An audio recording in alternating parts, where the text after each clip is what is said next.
Hello, everyone, and welcome to the second session of the Chile-US West Conference on Water Law and Policy, hosted by a long list of sponsors: the Universidad de Desarrollo, the Center for Climate and Resilience Research, the Centro de Recursos Hídricos para la Agricultura y la Minería, and Pontificia Universidad Católica de Chile, as well as Arizona State University's Center for Environmental Economics and Sustainability Policy and Stanford University's Water in the West program. This second session is titled Future Challenges for Water Law and Water Markets, Environmental Water Management. And like today's first session, the session will last for 2 hours. I'm Philip Womble. I have the honor of moderating this second session. I'm a postdoctoral scholar with Stanford University's Water in the West program, where my research focuses on environmental water markets in the Western United States. I'm trained as a lawyer and a hydrologist. This session will discuss market and non-market mechanisms for reserving water for freshwater ecosystems in Chile and the Western United States. We're lucky in this session in that we have 3 speakers instead of 2. The first speaker is Francisco Riestra. He will evaluate how Chile has managed environmental flows for freshwater ecosystems to date, as well as potential legal, economic, and environmental vulnerabilities Chile might face in future decades if it does not more proactively set aside water for ecosystems. Our second speaker this afternoon, Leon Sheptitsky of the University of Virginia Law School, will evaluate regulatory and market responses to environmental flows management in the Western United States, because the US initially reserved no water for ecosystems and fully appropriated many rivers. Many freshwater ecosystems are on the verge of collapse, creating major legal conflicts and imposing substantial costs. Under environmental laws, unique legal approaches have been adopted in various states, which Leon will cover. And then finally, we're lucky to have a third speaker, Eric Hallstein of the Nature Conservancy, who will share his on-the-ground experience and perspective implementing environmental water projects in both California and Chile, among other nations. As in today's first session, we will have an open-ended question and answer session following all 3 presentations. You can put questions in the chat during the presentations if you like, and then we can reach them at the end. So I'll start out by introducing our first speaker, Francisco Riestra, who is a leading expert on Chilean environmental water management with several decades of experience working on these issues in public, private, and academic sectors at national and international levels.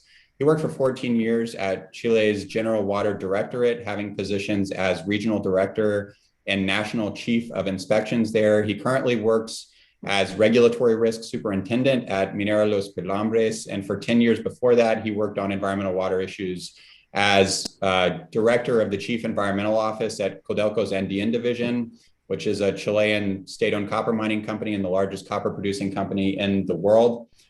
Since 2009, Francisco has been an active member of the Chilean National Committee for the Intergovernmental Hydrological Program of UNESCO, where he represents the Eco-Hydrology Program.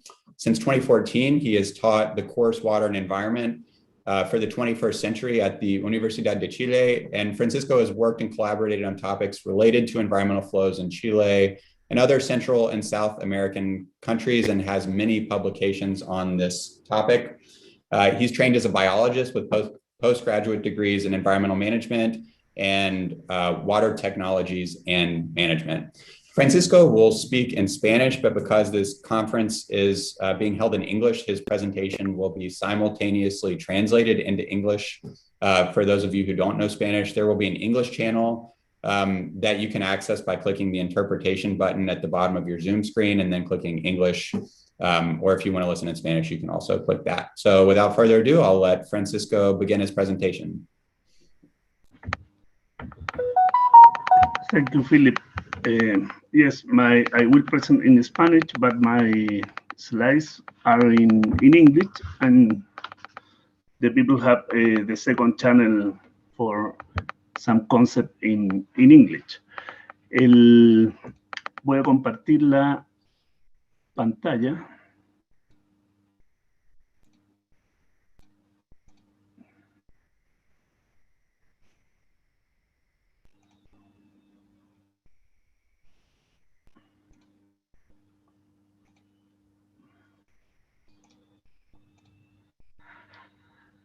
Ya, ¿pueden ver la presentación?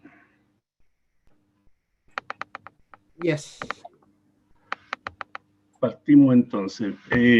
Muchas gracias por la invitación. Son bastantes láminas, pero me ayudan a hacer un buen resumen en los 30 minutos que tenemos de presentación. La idea es dar un contexto general cómo ha sido el tema de la implementación de los caudales ecológicos en Chile.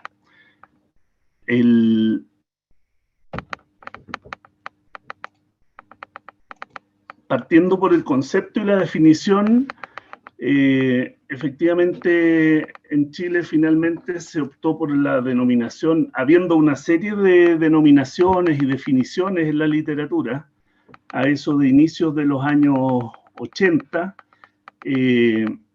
finalmente por una costumbre de uso y de lo que estaba más difundido en la academia, en las universidades y en distintas instituciones, se optó por el término de caudal ecológico. Sin embargo, esto fue cambiando, como lo vamos a ver en la presentación. En los derechos de agua se le agregó incluso en la legislación el término mínimo, en referencia a de que estos caudales mínimos que se imponen en los derechos de aprovechamiento de agua pueden ser aumentados bajo ciertas condiciones. Pero la verdad es que el tema tanto del concepto como la definición fueron variando en el tiempo, desde las más simples a inicios de los años 90, hasta las más complejas ahora en el 2003, 2004, y también conforme los distintos autores fueron incorporando a este concepto de un caudal ambiental que primero permitía mantener un poco la vida en un río, a temas de conservación o asegurar la supervivencia o los ciclos, o incluso conceptos más complejos como el de los usos ecosistémicos o los beneficios ecosistémicos que prestan estos sistemas. En el caso de Chile no existe una definición en la ley, ni la ley ambiental, ni tampoco en la de agua, y lo que sí existe, la primera definición que se acuñó en Chile fue del año 2005 en algunos manuales de aplicación interna de la Dirección de Agua, donde se establece un concepto bastante amplio y ambicioso, sin perjuicio que la historia ha demostrado que los derechos de aprovechamiento de agua en realidad han tenido una concepción bastante más limitada en el establecimiento efectivo del caudal ecológico bajo el concepto que sale acá, que es un caudal en un sector hidrográfico, de tal manera que los efectos abióticos producidos por la reducción de caudal no alteren las condiciones naturales que limiten e impidan el desarrollo de componentes bióticos del sistema, como tampoco alteren la dinámica y las funciones del mismo. Entonces, es una definición bastante ambiciosa, pero que la verdad es que por lo menos son los primeros intentos por tener estas definiciones. Posteriormente, el 2016, y lo que está hoy día, yo diría más consensuado, es la definición de Brisbane del año 2007, que en definitiva es una conferencia que agrupó científicos de distintas partes del mundo, y es una definición bastante más simple, pero muy completa y correcta, donde obviamente se define que son los flujos al momento de su aplicación y calidad de agua precisos para mantener los ecosistemas de agua dulce y de los estuarios, así como los medios de subsistencia y bienestar de las personas. Entonces, esta es una definición que fue bastante consensuada y que ha tenido muy buena recepción, y Chile la adopta en su manual del Servicio de Evaluación Ambiental del Ministerio de Medio Ambiente, junto con el Ministerio de Energía y la Dirección General de Aguas del Ministerio de Obras Públicas, el año 2016. Por lo tanto, esto del concepto se ha ido afinando también a lo largo de los años.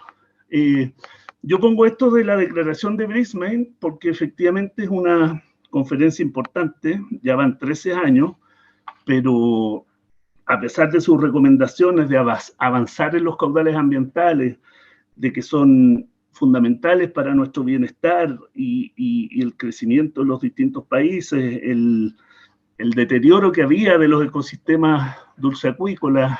Hay mucha protección basada en métodos de protección de áreas terrestres, pero no, y vegetación, pero no en áreas, en sistemas acuícolas o en cuencas. Y en Chile, bueno, ya vimos en la mañana la complejidad que tiene el tema de los derechos de aprovechamiento y el tema de trabajar en cuenca. Entonces, ahí hay algunas cosas que nos han limitado bastante para poder avanzar. Y si bien hace 13 años estos conceptos todavía se mantienen vigentes. Chile parte en los años 80 con el establecimiento de los caudales ecológicos en los derechos de aprovechamiento de agua.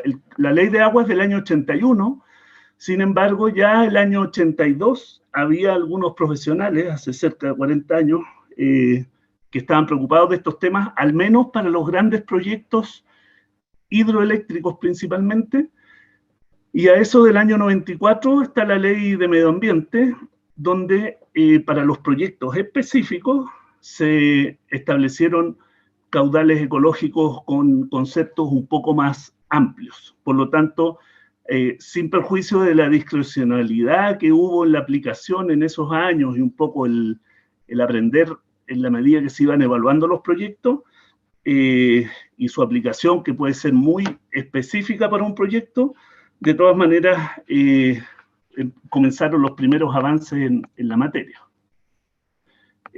Aquí vemos resoluciones de esos años para 2 centrales hidroeléctricas y vemos que en ese periodo había incluso la intención de mantener caudales para efecto de conservación o preservación de las condiciones ecológicas.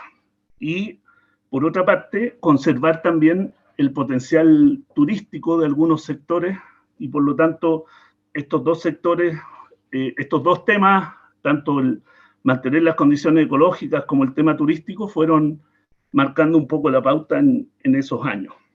En el caso de los derechos de aprovechamiento de agua, pero con caudales que de todas maneras metodológicamente no eran muy claros, pero quedaron establecidos en esas resoluciones. Del punto de vista ambiental, el tema ya fue más específico, 10 o 12, 14 años después de la ley de agua, y ya se habla del caudal ambiental o caudal ecológico. Todavía se seguía manejando el tema de la nomenclatura de caudal ecológico como una medida de mitigación a un impacto negativo. Aquí vemos que la empresa propuso un caudal 3 veces más bajo del que finalmente evaluaron las autoridades. Lo bueno es que en el sistema de evaluación de impacto ambiental ya no solo interviene solo la dirección de agua, como ocurre con los derechos de aprovechamiento, y por eso yo hago esta distinción entre la ley de agua y la ley de medio ambiente, porque en el proceso de evaluación ambiental interviene el Servicio Nacional de Pesca, interviene algunas veces la Subsecretaría, interviene CONAF, intervienen otros organismos locales también. Otro de los temas interesantes de que fue el segundo caso de establecimiento de caudales ecológicos en el sistema de evaluación de impacto ambiental, es que este proyecto no tenía derechos de aprovechamiento con el gravamen del caudal ecológico. No tenía caudal ecológico en los derechos de aprovechamiento. Por lo tanto, es el primer caso en Chile donde un proyecto se le aplica un caudal ecológico en base a la ley ambiental, como una medida de mitigación. Sin perjuicio que después ellos en el pie del muro turbinan ese caudal ambiental, pero permiten mantener un flujo de 39,3 metros cúbicos en una zona que originalmente iba a estar seca. En los años posteriores, ya en el año 99, ¿y por qué hago la diferencia en este año? Porque efectivamente en Chile, a partir de los años 90, se comenzaron a desarrollar varios estudios. Los primeros estudios buscaban una metodología acorde para las distintas zonas del país, pero era un poco esto como inventar la rueda. Sin embargo, después ya en el estudio del año 96 al 98, se aplican distintas metodologías que en ese momento estaban en uso en algunas normativas, como la Suiza, Francia con el 10% del caudal medio anual, había otra normativa específica en Asturias, estaba el tema del Q330, Q347, y eso se empezó, se vio cómo era la aplicación en las distintas zonas y ríos y cuencas de Chile de norte a sur. Además, el año 99, el manual de normas y procedimientos de la Dirección de Agua para otorgar los derechos de aprovechamiento incorpora expresamente la necesidad de establecer un caudal ecológico en los derechos. Por lo tanto, esa aplicación implica que esto ya deja un poco la discrecionalidad y se comienza a ser más sistemático. Y por otro lado, se hace en base a la información hidrometeorológica que tiene la Dirección de Agua para todos los derechos de aprovechamiento, usa información obviamente disponible por el mismo servicio o que aportan los titulares. ¿Qué es lo importante de esto? Que durante 22 años se aplica el caudal ecológico a los derechos de agua sin que esto esté expresamente en la ley de agua. Y como vieron ustedes, también se comenzó el año 94 al 98 a aplicar en las evaluaciones de impacto ambiental. Y eso es importante porque también fue ratificado en algunos casos, incluso frente a la justicia, y ahí los fallos básicamente establecen que el medio ambiente también es una especie de tercero en esos años, que era importante la preservación de las aguas y de la naturaleza, y la obligación de la Dirección de Agua por establecer esta protección. Entonces, eso también es un hecho importante. Ahora, también hay que considerar un tema no menor, que lo vamos a ver más adelante, que a esa altura del año 99, ya en la zona centro-sur, zona centro y centro-norte y norte del país, prácticamente no había derechos de aprovechamientos que otorgar. No así en la zona sur austral, donde esta medida ha sido más efectiva, pero en el resto del país, la verdad es que los distintos estudios de la región del Biobío al norte indican que los derechos de aprovechamiento de agua estaban prácticamente todos otorgados. Por lo tanto, hay muchos derechos de aprovechamiento que no tienen esta condición de caudal ecológico, sin perjuicio que la Dirección de Agua algunas cuencas lo descuenta de la disponibilidad. Entonces siempre hay una pequeña reserva, pero a niveles de caudales muy, muy bajos, lo que implica que hoy día sigamos teniendo ríos secos en la zona centro y norte del país por el ejercicio de los derechos de aprovechamiento. Los principales métodos que se determinaron después de estos estudios fue 10% caudal medio anual, 50% caudal mínimo de estiaje, Q330 y Q347. En el sistema de evaluación de impacto ambiental, el caudal ambiental en esos años permitía limitar el ejercicio del derecho, o sea, un derecho de aprovechamiento que no tenía caudal ecológico se le podía implementar a través del sistema de evaluación de impacto ambiental. Y un proyecto que tuviese caudal ecológico en los derechos de aprovechamiento se podía aumentar en caso de que las consideraciones ambientales lo hicieran necesario. Y se ocupan métodos hidrológicos, hidráulicos. De hecho, la primera aplicación del FAPSIM y metodología IFIM ya de modelación de hábitat y en Chile o métodos holísticos fue a partir del año 2000 en adelante, con algunas experiencias previas en el año 96-98. Y lo otro importante que en muchos casos se estableció la variación estacional. No así en los casos más antiguos. Aquí hay una publicación donde ustedes pueden ver que los casos más antiguos no tenían caudal ecológico en el sistema de evaluación de impacto ambiental. Algunos sí lo tenían en los derechos de aprovechamiento y los primeros intentos fueron metodologías bastante básicas como la suiza y muchos de ellos, los titulares proponían una cosa y finalmente quedaba otra en el sistema de evaluación de impacto ambiental, pero estos son los inicios. Aquí está el Ralco, que fue el ejemplo que les di antes. Rucúe es una central en el río Laja, que finalmente tiene un caudal ambiental de 4 metros cúbicos. Sin embargo, la central Quilleco, que entró a evaluación 2 años después y obtuvo su resolución el año 2000, que está en el mismo río y en el mismo sector, pero con métodos de evaluación como el FAPSIM, determinó un caudal ecológico cercano a los 20 metros cúbicos. O sea, en un mismo sector, en años distintos, en pocos años, se logró, con la aplicación de metodologías más adecuadas, aumentar en 5 veces esos caudales ambientales en una cuenca que tiene especies endémicas que, en categoría de conservación, entonces era muy importante. Algunos proyectos con temas turísticos, como el caso del agua atravesado, y esto fue como el inicio ya más concreto de metodologías más complejas en el sistema de evaluación de impacto ambiental.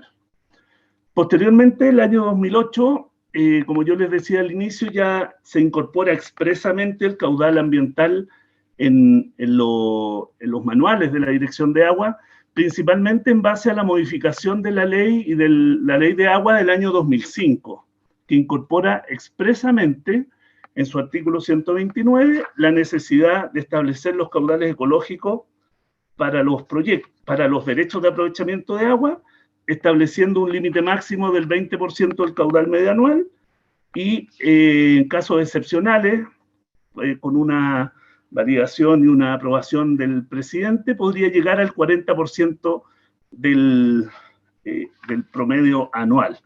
Sin embargo, esto hasta ahora, lo del 40% no ha aplicado nunca, por lo menos yo no tengo antecedentes que haya aplicado todavía, y recién el 2011, cuando aparece el primer reglamento, para hacer efectivo este tema del 40%, se establecen cuáles son los requisitos para poder optar a eso. Por lo tanto, igual pasaron 6 años en que esto no se llevó a cabo, por lo menos en la forma. En este caso, se mantienen en este periodo las metodologías más usadas. De las 4 que veíamos en el periodo anterior, solamente hay 2 que se usaron comúnmente en la Dirección de Agua, 10% del caudal medio anual o 50% del caudal mínimo de estiaje del año 95%. Y eso se agrega el 20% del caudal medio anual, y muchos derechos en estos años ya empezaron a considerar la variabilidad estacional en la medida que eso fuera posible, aumentarlo con el tema del 20% del caudal medio anual. Pero de todas maneras nos seguíamos moviendo en esos valores bastante bajos. Posteriormente, y lo que está vigente desde el año 2015 en adelante, ya es un reglamento específico para establecer los caudales ecológicos en los derechos de aprovechamiento. Recordar que muchos de los derechos fueron otorgados antes de los 90, por lo tanto de una aplicación también muy restringida, y como les decía yo, el procedimiento para establecer un 40% del caudal medio anual.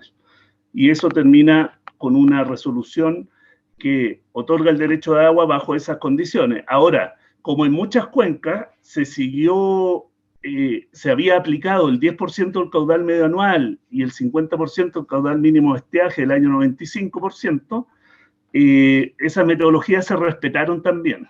Por lo tanto, algunas cuencas no fue posible aplicar esto del 20% del caudal medio anual.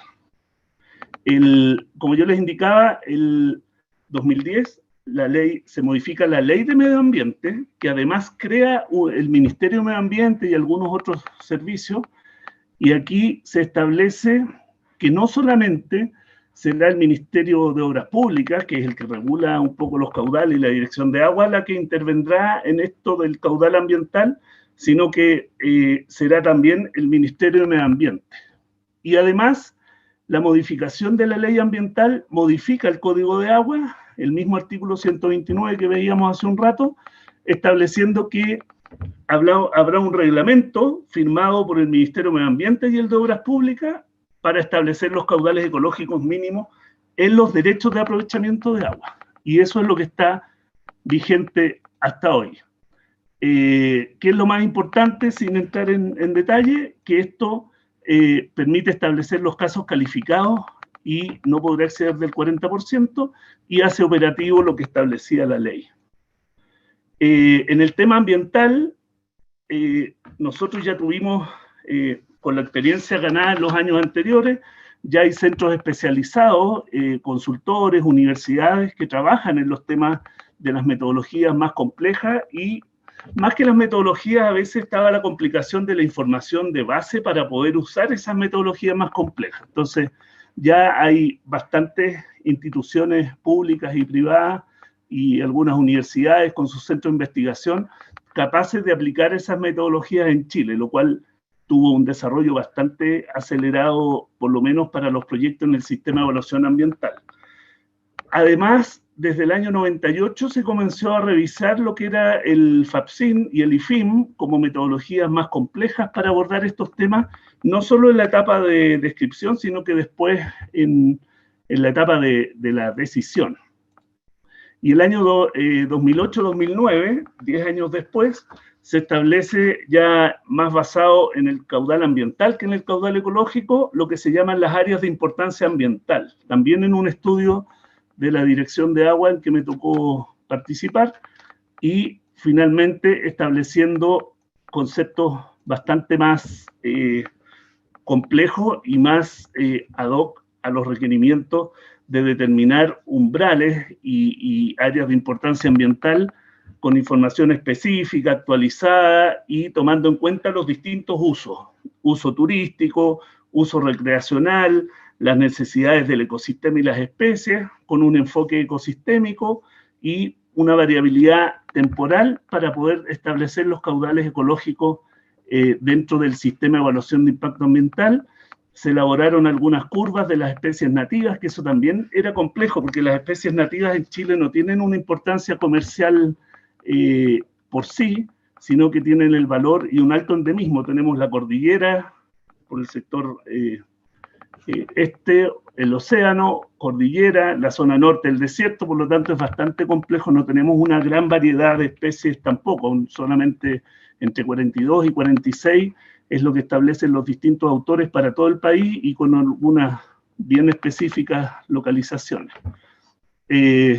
Finalmente, este proceso termina con hoy día tenemos vigente dentro de lo que es el sistema de evaluación de impacto ambiental, la minuta 267, que establece los criterios metodológicos para el sistema de evaluación de impacto ambiental para cualquier tipo de proyecto. Podría ser un proyecto agrícola con una gran extracción, un proyecto minero, podría ser una empresa acuícola que tenga una extracción importante en un río, o sea, eso no establece un uso específico. Sin embargo, para las centrales hidroeléctricas se trabajó en conjunto con el Ministerio de Medio Ambiente y el de Energía, una guía del año 2016, que en definitiva permite evaluar específicamente esa componente en proyectos ambientales dentro del sistema de evaluación de impacto ambiental, pero para proyectos específicos. Por lo tanto, tampoco se hace cargo de lo que es un caudal ambiental o ecológico en una cuenca o en un sector que lo requiera o en un área protegida. Esto es específico, sigue siendo específico para los proyectos y, por otro lado, el tema de los derechos de agua en DGA. Esta guía partió en un estudio que se hizo en el año 2013, una primera propuesta.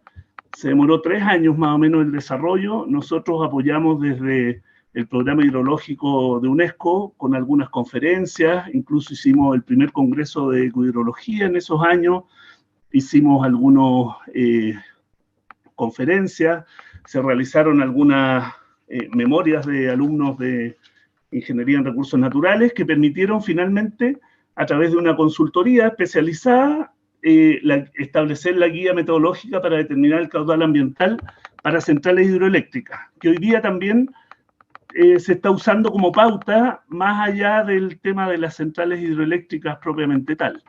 Esto se basa ya en metodologías más complejas, se basa en información de la guía de Nueva Zelanda y de algunos autores de Sudáfrica, y por lo tanto tiene sus fundamentos técnicos bastante más específicos para los proyectos que ingresan a partir del 2016 en adelante, sin perjuicio que, como yo les dije, el primer caso de aplicación ya de una metodología compleja fue cerca del año 2000, hace ya 20 años atrás. Se establecen distintas etapas, se establece también un proceso de retroalimentación, sin perjuicio que nuestro sistema ambiental y legal de agua es bastante rígido, no permite mucha flexibilidad. Por ejemplo, si después uno determina que hay un mejor punto para captar las aguas o una combinación de puntos. Eso no se puede hacer porque el sistema es muy rígido. Salvo que uno presente una especie de plan de manejo, que algunas centrales, no la central hidroeléctrica San Pedro, logró hacer como una especie de plan de manejo a diferencia de un caudal ecológico específico.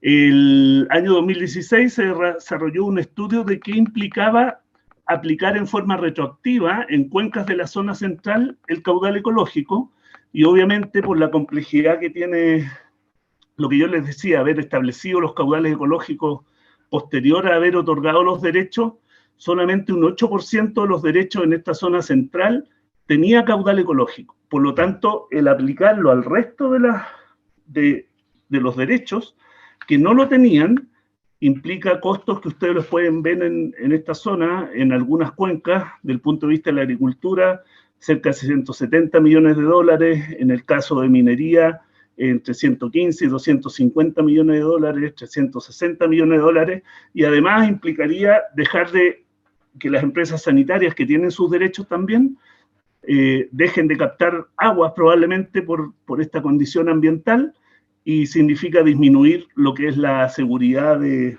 abastecimiento. Entonces, es bastante complejo pensar en algo retroactivo, entendiendo que habría que indemnizar, comprar derechos o utilizar algún tema, pero la Dirección de Agua hizo estos estudios en el 2016. Por otra parte, el año 2017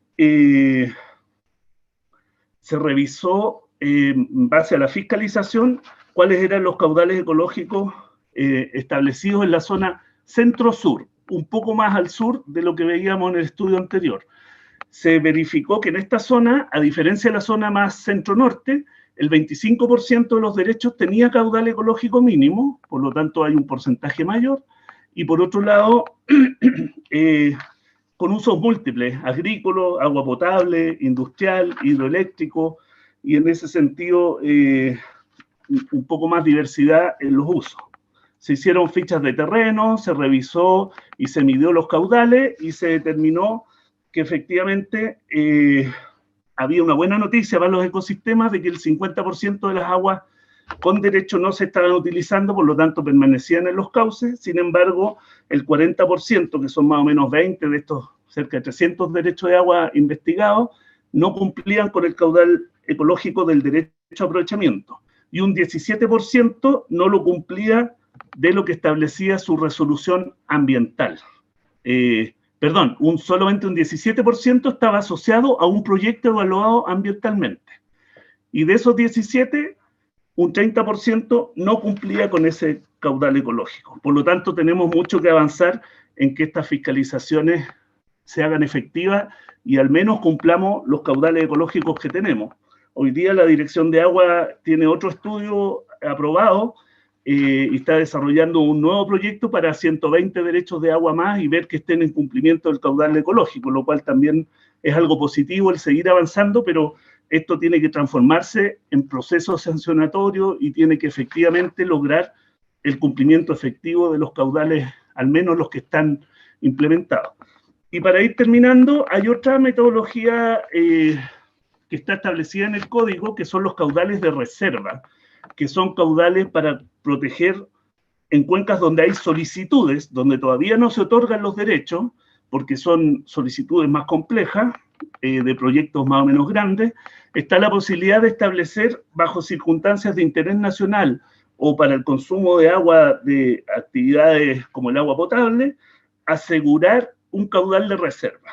Y eso obviamente es útil en la zona sur austral, llámese Patagonia principalmente, donde se han logrado proteger algunas cuencas importantes que además el 50% de las áreas en la Patagonia es área protegida. Por lo tanto, el tema de la conservación es bastante importante y como no estaban otorgados gran parte de los derechos, esto también ha ido tomando más relevancia. Se hicieron una serie de estudios que hizo la Dirección de Agua, ya no solamente con temas hidrológicos, sino que también con temas de oferta y demanda, y proyectando esos usos a futuro, se establecieron los informes técnicos, y finalmente hay varias cuencas que cuentan con decretos que protegen ciertos caudales de agua en la zona de sur austral del país. Algunos con fines de agua potable específicamente para algunas ciudades importantes y otros ya con un tema ambiental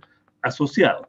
Aquí en el ejemplo, en el río Cochamó, es una cuenca que tenía muchas solicitudes de derecho a aprovechamiento para construir varias centrales hidroeléctricas y sin embargo esta cuenca tiene un alto interés turístico y obviamente tiene un desarrollo distinto.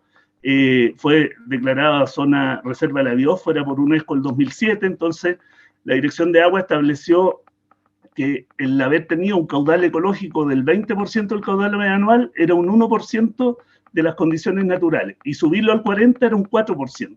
Por lo tanto, finalmente se estableció un caudal de reserva, no un caudal ecológico, que logró llegar al 80% de lo que en el río pasa con cierta análisis estadístico. Y esto también fue muy bien recibido en distintos ríos de la zona sur austral del país. Para terminar, y ya estamos en los 30 minutos, seguimos con varios, o sea, tenemos que seguir avanzando en los esfuerzos porque esto pase más allá de los derechos de aprovechamiento y lograr una conservación más efectiva. El sistema de evaluación de impacto ambiental ha aportado mucho en lo que son los proyectos específicos, pero obviamente algunas cuencas requieren avanzar en otras medidas con urgencia. Tenemos muchos ríos en la zona centro y norte que están secos por la extracción de agua con derechos incluso, y si a eso agregamos los usos ilegales también se hace más complejo. El desarrollo económico del país, el desarrollo de la agricultura, hidroelectricidad, minería y otras actividades industriales, obviamente tiene y el crecimiento económico del país y el de las ciudades. Recordemos que en la zona centro del país está el 60-70% de la población de Chile, obviamente genera una presión adicional a los sistemas. Todavía hay desconocimiento de los requerimientos de las especies nativas, muchas de ellas, más del 95% en estado de conservación. No hemos pasado de lo que son los caudales de los derechos de aprovechamiento, bastante limitados en algunos sectores del país, y lo que es la evaluación en los proyectos en el sistema de evaluación de impacto ambiental, a una evaluación más de cuenca. Se han hecho esfuerzos, hubo un estudio en la zona del Loa con metodologías, pero lamentablemente hubo otro en una cuenca del río Huasco, donde se involucran las organizaciones de usuarios, pero son caudales ecológicos que al no tener una normativa o al menos algo indicativo, como ocurre en México, que tenga un cierto peso legal, son caudales que se mantienen en forma voluntaria prácticamente, o con cargo a derechos que están adquiridos pero no están en uso. Entonces, ahí hay algunas condiciones mejores que hay en los ríos, pero que no están sustentadas por algún instrumento específico. No hay un reconocimiento expreso en la normativa de estos usos in situ, recreación, o los usos más vulnerables como los ambientales o culturales. Y por lo tanto tampoco tenemos muchos avances en materia de restauración de cuencas o estas medidas voluntarias o algunas especies de acuerdo. Eso yo sé que hoy día la autoridad está trabajando también en esas líneas. Así que esas son más o menos algunas de las conclusiones, y les dejo aquí un toolkit que preparamos con UNESCO que tiene bastante bibliografía de Centro y Sudamérica y tiene una especie de guía para poder implementar estas metodologías en distintos países, o por lo menos obtener información del tema de caudales ambientales a nivel de Centro y Sudamérica. Así que con eso, y muchas gracias por haberme invitado al seminario y participar de este bloque.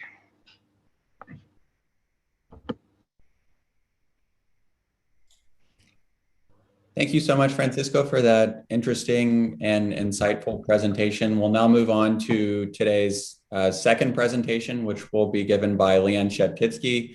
Leon Sheptitsky is a leading expert on legal aspects of environmental water management in the United States. He's been a professor of law at the University of Virginia since 2019. And before that, Leon served as a professor and executive director of the Water in the West program at Stanford University. where he oversaw an interdisciplinary research program focused on water management in the American West. Leon's an expert on water law and policy and has worked extensively on large-scale watershed restoration projects. In 2016, he was appointed by California Governor Jerry Brown to the board of the Klamath River Renewal Corporation, which is a nonprofit corporation charged with removing 4 hydropower dams on the Klamath River in Northern California and Southern Oregon. Leon was also previously general counsel of Trout Unlimited, a US-based national nonprofit organization focused on conserving, protecting, and restoring North America's cold water fisheries. And he's worked at the US Department of Justice and in private legal practice as well. I've had the great fortune to work quite a bit with Leon over the years, and so it's my honor to introduce him, and I'm looking forward to his presentation. Thanks, Leon. Thank you, Philip, and thank you all for inviting me and giving me the opportunity to present this on all these important issues facing Chile and the American West. Philip, I would just ask you, I'm watching the time, but I'm slated for a half an hour. If I get close, I've got some bonus slides that sort of play off of some things that happened this morning and some things that Francisco said. So just let me know whether there's time for those. So let me just open my screen here, and you can tell me whether you can see it. Could somebody just let me know verbally whether you can see my screen? We can't. Oh, you can't. Okay, hang on. Huh. It doesn't want me to. Let me try again.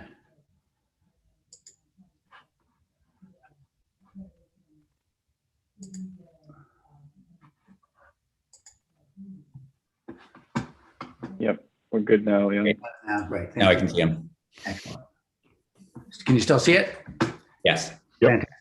All right. So I'm going to talk about protecting stream flow under prior appropriation, which is a broad topic, and I'm going to cover a lot of issues, and some of them will overlap a little bit with what Paul did this morning, but I think I can add a different perspective and different details. Before I started, though, I did want to put this slide up and emphasize, so this is from a few days ago. This is the Drought Monitor that the federal government puts out, and it shows that virtually all of the American West is currently in drought, and most of it is in some form of extreme or exceptional drought.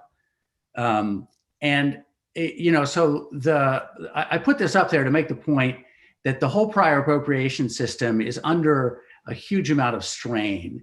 And these types of drought conditions have become increasingly common over the last 20 or 30 years, particularly in the Southwest. You see that exceptional drought blob there in the southwestern part of the United States, largely in the lower part of the Colorado River Basin. And what the challenge that the Western states face is one of water reallocation. The amount of water that's available in certain parts of the West appears to be less than has been historically. And certainly the availability of water is much, much more variable than it has been in the past. And so the question is, how do we reallocate the water? And the important backdrop for that is that 80 to 90% of the water in the American West is used for agricultural irrigation. The number, even in California, a state with 40 million people, is 80% of the water is used for agricultural irrigation. So some of that water that's used for agricultural irrigation, at some point, it's highly likely that it will have to be reallocated to cities. And the question is how much of it will remain or be reallocated for the environment? There's a system that's arisen over the last 150 years that's allocated the water. Conditions are changing, and the real question for both environment and cities is, can we reallocate the water in that context? And there's a variety of possible ways for doing so, but there are huge challenges as well. So the basic summary, and I'll do this really quickly, this is what I'm going to cover today. So I'll do a brief review of prior appropriation and its impact on stream flow. And then I'll talk about restoration and protection of aquatic habitat in that context. And there's really four things I'll talk about. One is the evolution of prior appropriation itself. The other is environmental water markets. A third is superseding federal regulation. And I'll primarily talk about the Endangered Species Act. And the fourth one I won't talk about very much, but I'll give you an example of the importance of tribal water rights to protecting the environment. Now, Paul talked about this some this morning, but there's one aspect of the prior appropriation system I really wanted to emphasize. So there are four elements to an appropriative right, and this is sort of classic kind of casebook law. There has to be unappropriated water. There has to be water available for the user. It has to be in a natural stream. And then the last two are that the water actually, to acquire the right, a user actually has to divert water from the stream. So there's no legally protectable water right unless the water comes out of the stream. And then it has to be put to a beneficial use without waste. And this system was created in the context of European settlement of the American West, when the goal was to maximize the economic development and maximize the economic value of the water. And so there are several important principles. One is that a water right holder can lose their water right if they stop using the water, or if they pause using the water. Then their water right can go away, and that water can be made available to other users who will put it to use. And that's called the use it or lose it principle. Another important principle is that the water itself, the molecules of water, actually belong to the state. And they belong to the state in trust for the public. And if you acquire a water right, it is a property right, but you only acquire the right to use the water. So there's always this strong public component to control over the water, public supervision over use of the water, even though it is a property right. And then the final point is one I'll say over and over again today, is that the administration of the system varies considerably among the states. So you can almost talk about having 11 different examples of how the prior appropriation system works and how the environment is protected in that context. So that's the basics of prior appropriation as they relate to the environment. And these two requirements, beneficial use and diversion, what that means is that historically, traditionally, water left in the stream was considered wasted. And the incentive was to take as much of it out of the stream as possible and put it to use. And that wreaked havoc on the environment. This all happened in the context of no environmental statutes, no protection for the water in stream. And so a great deal of water was taken out of streams. And I'll show you slides about that in a second. But leaving water in the stream was actually legally antithetical to the doctrine. And that's changed over time, but only quite recently. And then the second point is that appropriative rights, and we discussed this a fair bit this morning, or Paul did, the appropriative rights are property rights.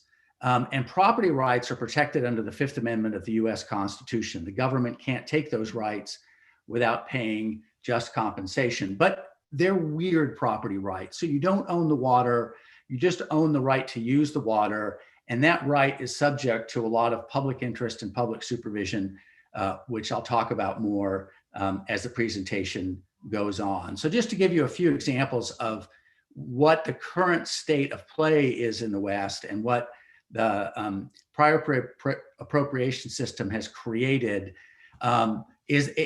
most streams in the Western United States, a large number of them are either fully allocated or over allocated. So this is a slide from California, and the bright red there are streams where 100 to 1,000% of the water is subject to a diversionary water right. And by water, it's the mean annual runoff. Now, not all these streams go dry every year because some of that water is being used over and over again after return flows, but some of them do go dry. So there are portions during dry periods of the San Joaquin River, a major river in California, that go dry every year. And so the environment has gotten the short end of the stick. And the question is, can we reallocate some of this water for the environment? And there's a broader regional perspective. So 61% of watersheds in the Western US have no legally unclaimed water. That means all the water that's available in the stream, which can, how that's defined can vary from state to state, has a water that is subject to water rights. And no surprise, all the strain on aquatic resources has caused a lot of problems. And so this is one just number from the United States Geological Survey. 40% of fish species in the United States are at risk of extinction. And I could give you a whole parade of numbers like that that show in what bad shape we're in. Here's a final example. So this is a picture of the Colorado River, and it's the best example of a system just being completely overused, a major river system. And most years it doesn't make it to the Sea of Cortez. It gets fully used up by mostly in the United States, but also in Mexico. And this is a picture, they did an experimental pulse flow in 2014, a cooperative effort by a lot of agencies and NGOs. And they sent a lot of water down the river to see what would happen in the Colorado River Delta. And you can see this is the pulse flow sort of straining to get to the Sea of Cortez. And in fact, it did make it to the Sea of Cortez, which they weren't at all sure about. But it's all, again, the Colorado River in most years is all used up. And it's really a river system in crisis, given the drought slide that I showed before. So several things have happened over the last 30 or 40 years with respect to, or really 50 years with respect to prior appropriation. And I should say that this all took place in a broader context. So starting in about 1968, 1969, the federal government of the United States started to focus on environmental protection, and the United States Congress passed a whole host of laws to protect the environment. And virtually all major American environmental laws were passed during that time frame. And in the same time frame, states started to focus more on the environment. So after a period of sort of exploiting the environment for economic benefit, the whole country sort of turned and looked at how to protect the environment. And the prior appropriation doctrine evolved. And I'll focus on four things: the public interest standard, reasonable use as a protection for the environment, the public trust doctrine, and then finally, recognition of stream flow and the environment specifically as a legally protectable beneficial use. Almost all Western states, and here's just sort of I won't go through these, but here's a catalog of them, all but Colorado and Oklahoma require for new water rights that the state look at how those water rights affect the public interest, and in many cases, that includes the environment, before they grant that water right to a prospective water user. So now the whole system is administered by these state agencies, and one of the criteria they have to apply is the public interest standard, which provides for some environmental protection.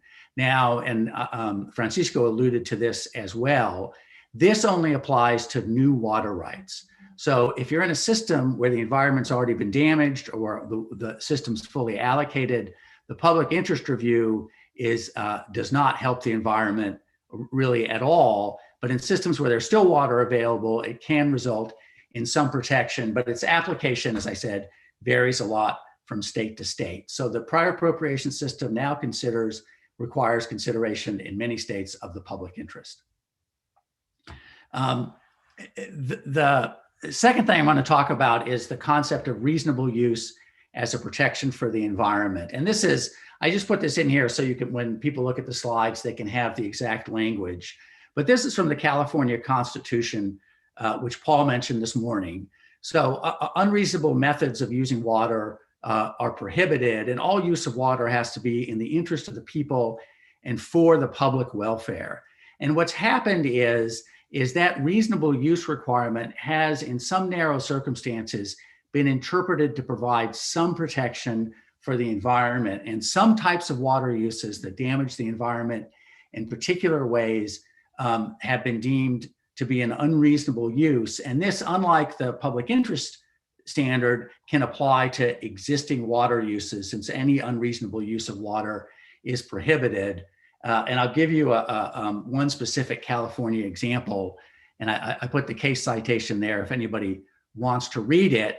But this case, Light versus State Water Resources Control Board, there was a practice going on in the Russian River Basin, and the Russian River has a lot of different runs of salmon and other fish from the ocean. And what wine growers were doing there is at certain times of year, they wanted to protect the emerging grapes from frost. They didn't want the plants damaged from frost. And what they would do is at night, they would spray the grapes with water to provide a layer of insulation and prevent frost damage. And this was draining these small streams in the Russian River Basin. And the State Water Resources Control Board, the state came in and said, you can't do that. And they developed a rule for the circumstances under which you could do it in order to build in some level of environmental protection. So the rule had procedures for protecting the environment, and the California Court of Appeals held this was a valid exercise of state power with respect to an existing water use because the overall requirement that water use be reasonable. So this is starting to change. However, I should emphasize that the state where this is happening is almost exclusively California. And this type of environmental protection coming out of the reasonable use rule is really almost unheard of in the other states.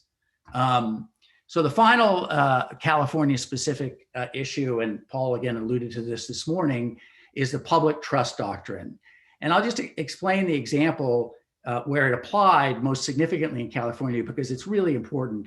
So these were existing water uses. There were water withdrawals by the city of Los Angeles out of tributaries to this lake that's shown in the picture, Mono Lake.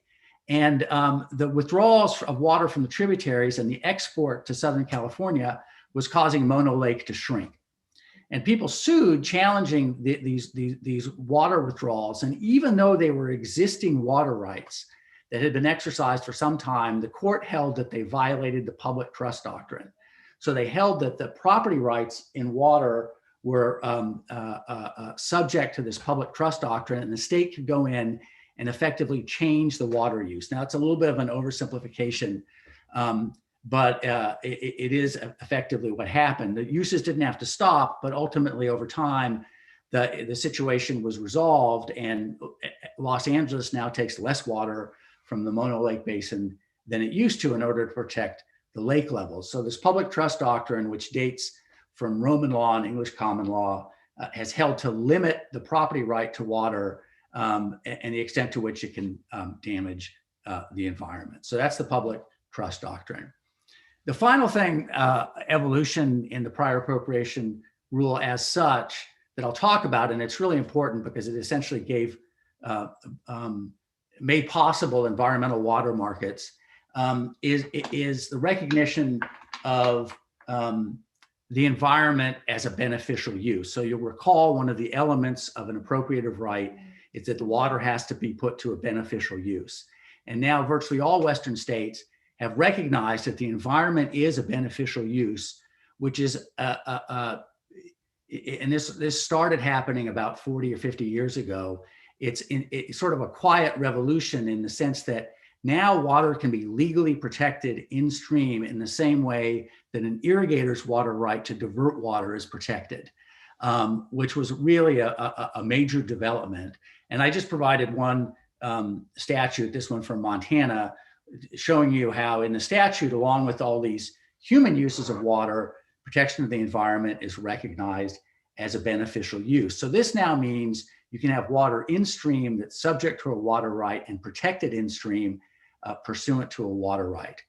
And what somehow this, I apologize for this slide getting scrambled, but this shows you when the various states recognized in-stream rights. And again, the problem is that many of these states have active programs to create and appropriate new in-stream rights for in-stream flow. So Montana is a great example, Colorado is another example. And the problem with those new in-stream rights is that they're junior to the more senior diversionary rights, and that means they only get satisfied in relatively wet years. So it was sort of an important legal revolution, but its practical impacts were meaningful, but not enough to really save the environment or undo all the damage that had already been done. But what people started to recognize, and this really was driven by a handful of conservation groups in a few states, is that if water could be recognized as a beneficial use in stream to benefit the environment, that you could take existing water rights and transfer them to the environment. And now a large number of states, again, most Western states, now recognize that you can take an existing right that's used for irrigation or municipal use or whatever the case might be, and you can take that right and transfer it to the environment, change its beneficial use. So the beneficial use goes from irrigation to the environment, and then that right is now protected in stream with the same seniority of the existing right. So if you can find a very senior water right, you can, the person can donate or somebody can buy that right, and it can then stay in stream with the same seniority as the right originally. And these deals have taken a huge number of forms across the states, depending on what the state law is and what works best in that state. So some organizations, and again, these are mostly conservation organizations like the Nature Conservancy, Trout Unlimited, Audubon, and others, they can buy the land and buy the water rights along with the land and then change the use of the water right. They can purchase the water rights directly or lease the water rights temporarily. But then there are also a host of less formal deals. I should say all those previous deals result in water being legally protected in stream. But people have also found sometimes it's easier just to pay the irrigator not to irrigate, fund irrigation efficiency upgrades, pay the farmer to switch crops, those kinds of things, increase the stream flow without changing the water right explicitly. And that can add water to the stream, but it doesn't have the same legal protection. And so these environmental water markets now have about, depending on the state, 15 to 30 years of experience, and there are several lessons learned. So one problem is that water rights and their transfer are highly supervised by the states. It's not like just selling a car. The state has to approve any change in the beneficial use and place of use of a water right. And they have to make sure that the change in the water right won't affect any other water rights users. So the state assesses, in some cases, is the flow necessary for some specific purpose? They assess the consumptive use of the irrigator, which is the amount of water that would actually end up being protected in stream. And then they also look at whether the purchaser of the right has a plan in place for shepherding that water downstream and protecting it in the stream as it flows downhill. And so in some cases, this state oversight and the need to provide information to satisfy the state that its legal requirements are met can result in very high transaction costs. And that's particularly been the case for water rights changes, that it's become quite expensive to buy water rights for the environment in terms of just the transaction costs, and it takes a lot of time to do it. If you're not actually changing the water right, there's some hesitation in the irrigation community to leave water in stream because they're worried about losing their water right. In some cases, there's local opposition because a lot of the local community might want the water to be put to agricultural use, which will result in more economic activity.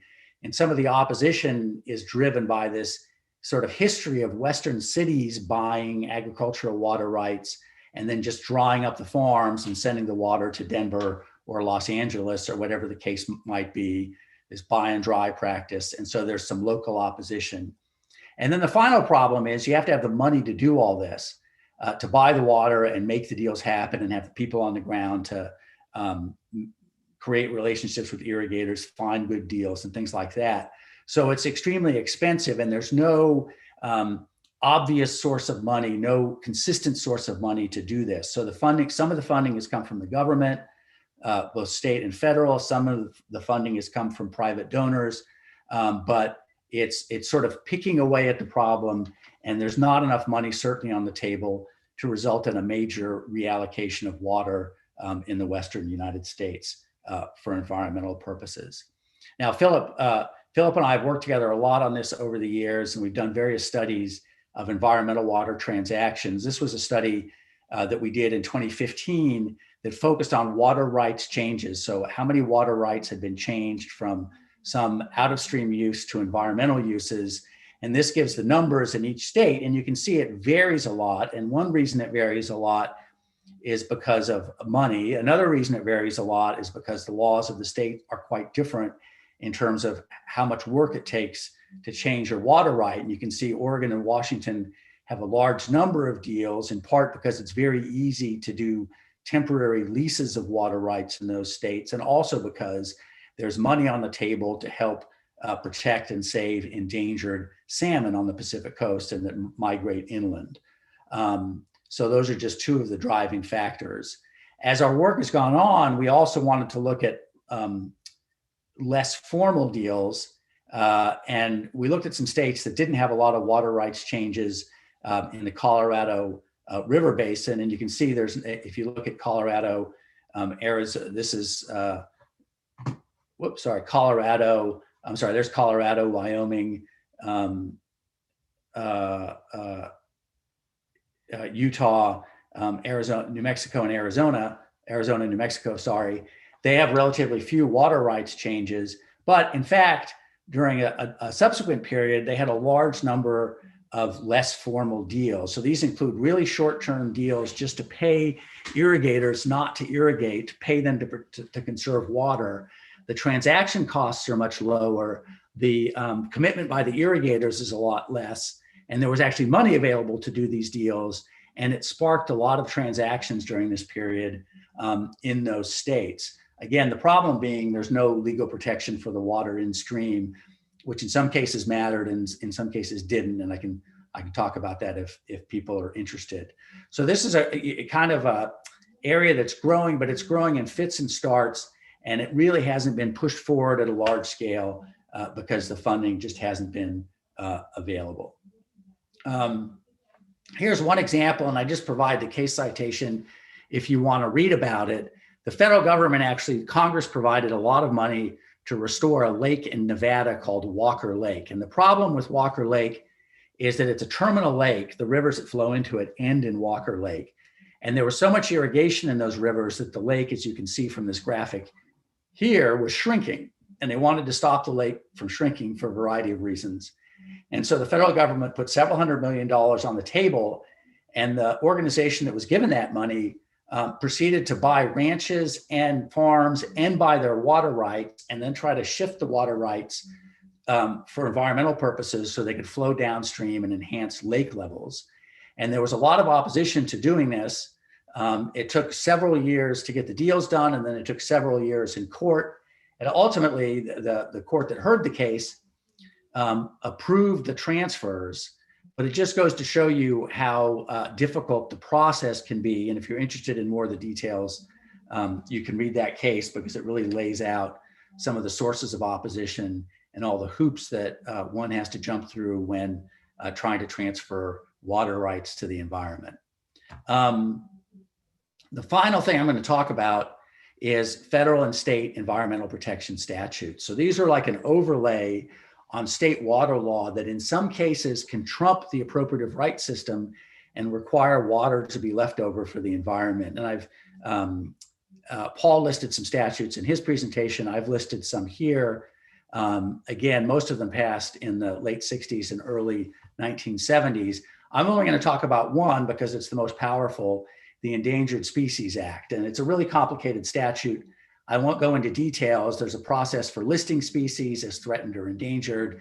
There's a process for protecting critical habitat, and then a process for assessing whether actions, how they impact endangered species. I won't go into any of that. I'll just sort of summarize that in terms of water management decisions, the Endangered Species Act has proven to be extremely powerful. So in the famous case, one of the first applications of the act, it stopped a dam that was almost completely built to protect a listed fish.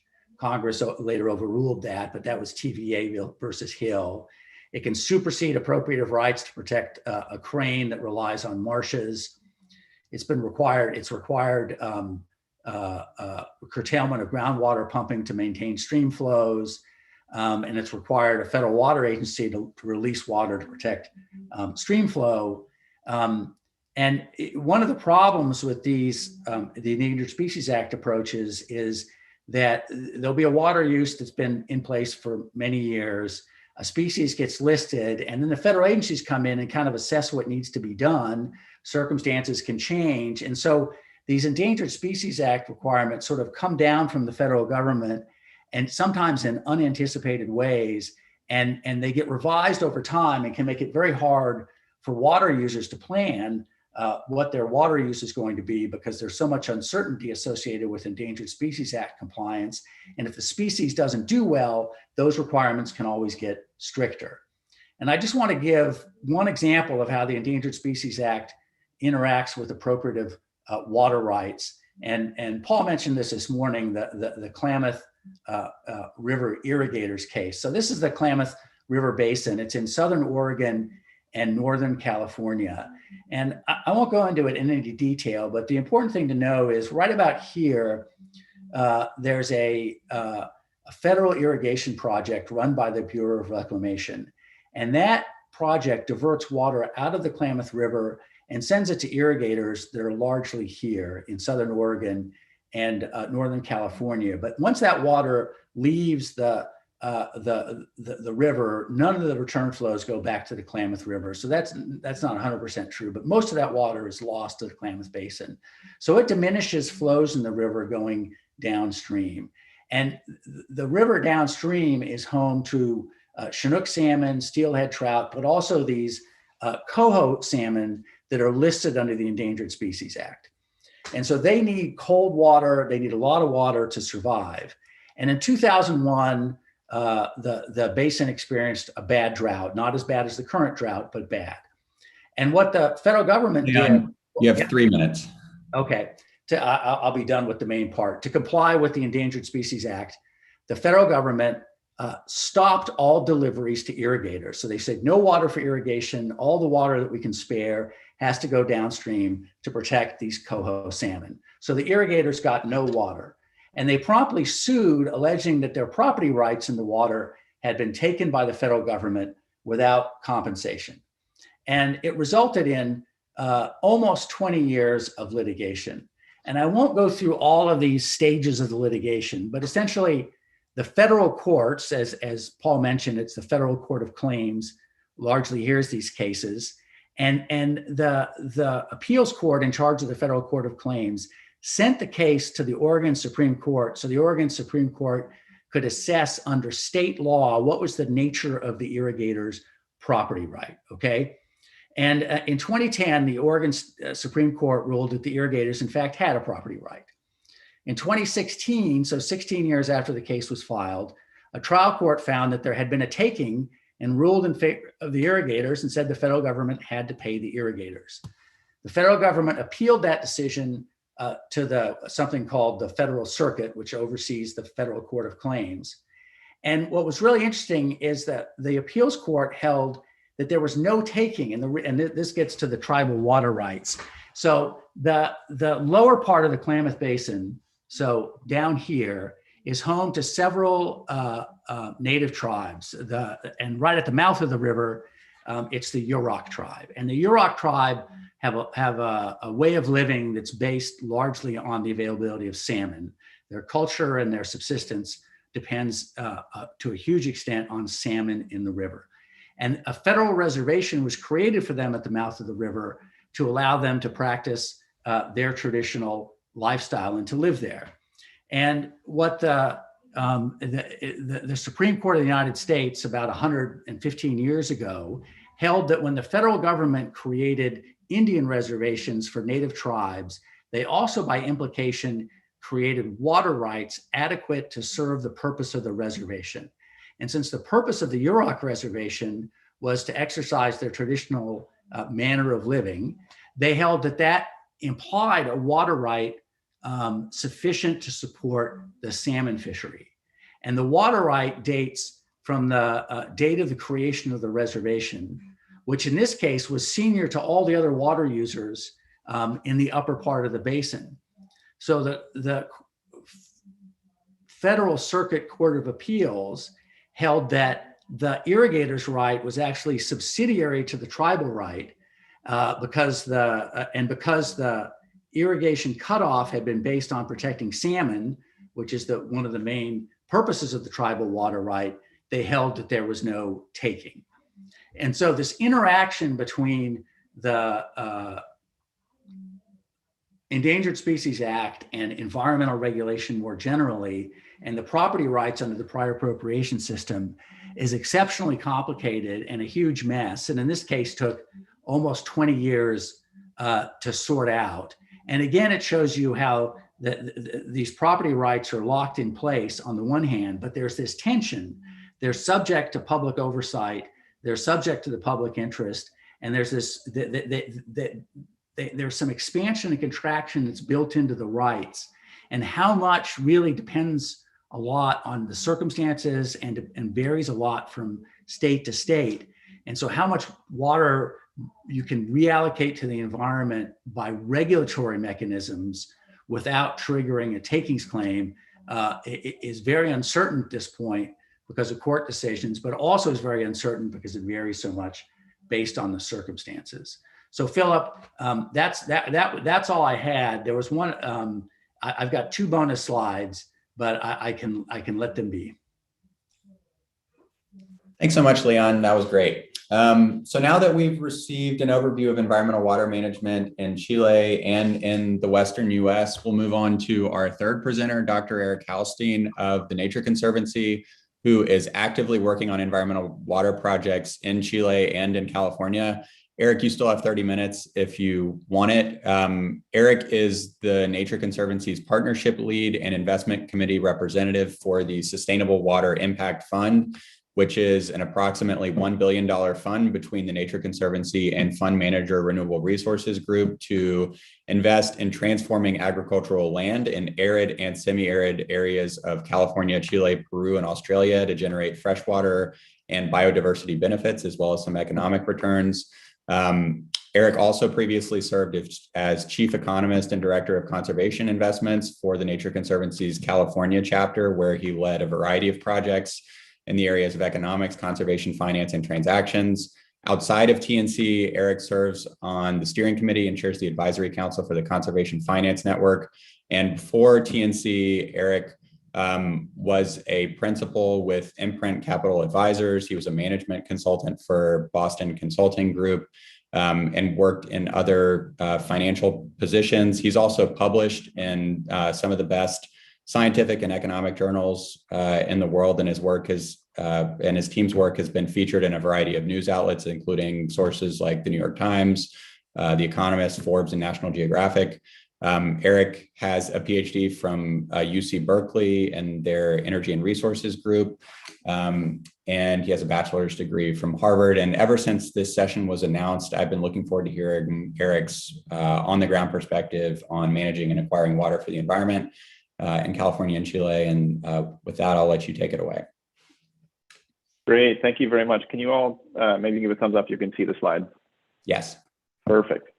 Thanks for that introduction. And Leon and Francisco, I could listen to your very thoughtful remarks all day, given the experience that you have.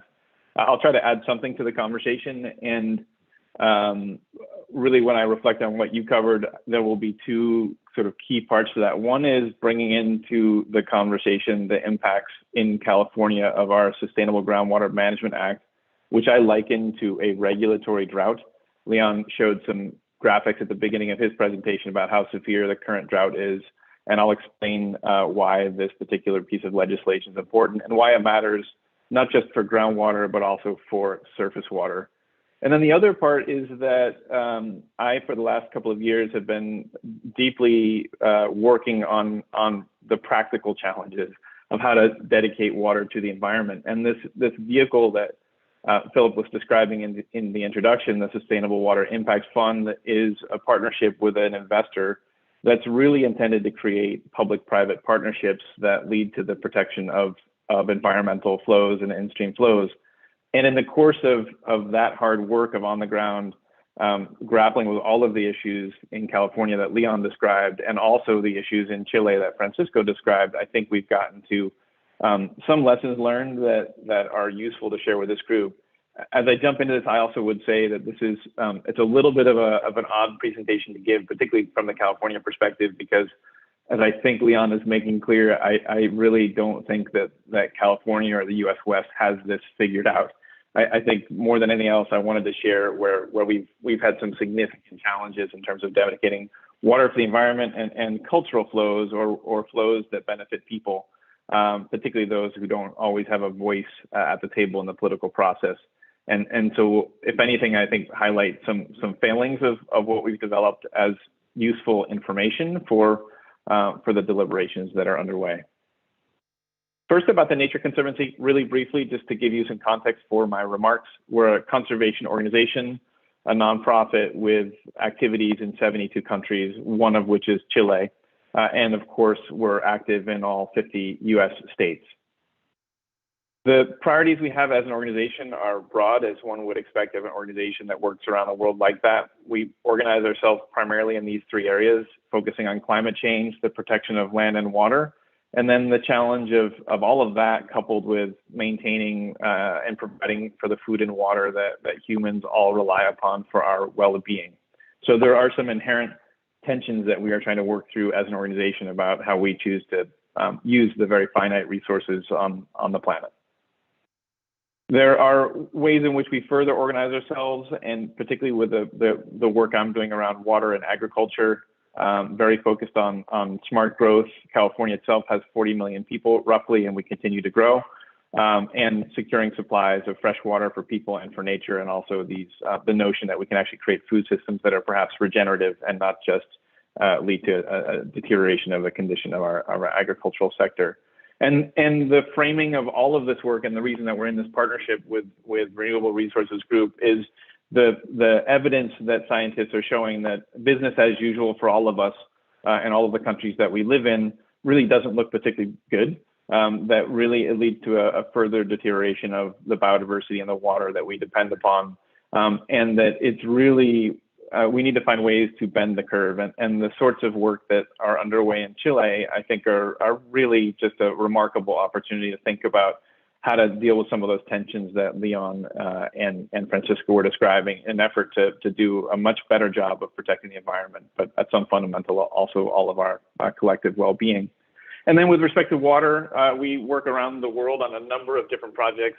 I'm going to talk specifically in the cases that I'll present about the Sustainable Water Impact Fund, but also I should mention that we have worked in countries around the world on water funds, which are not investment funds, but they are rather ways to pool philanthropic and sometimes commercial capital to protect watersheds where we're seeking to deliver environmental outcomes. But the fundamental problem that we're dealing with is that most of the world during some part of the year faces a shortage of water.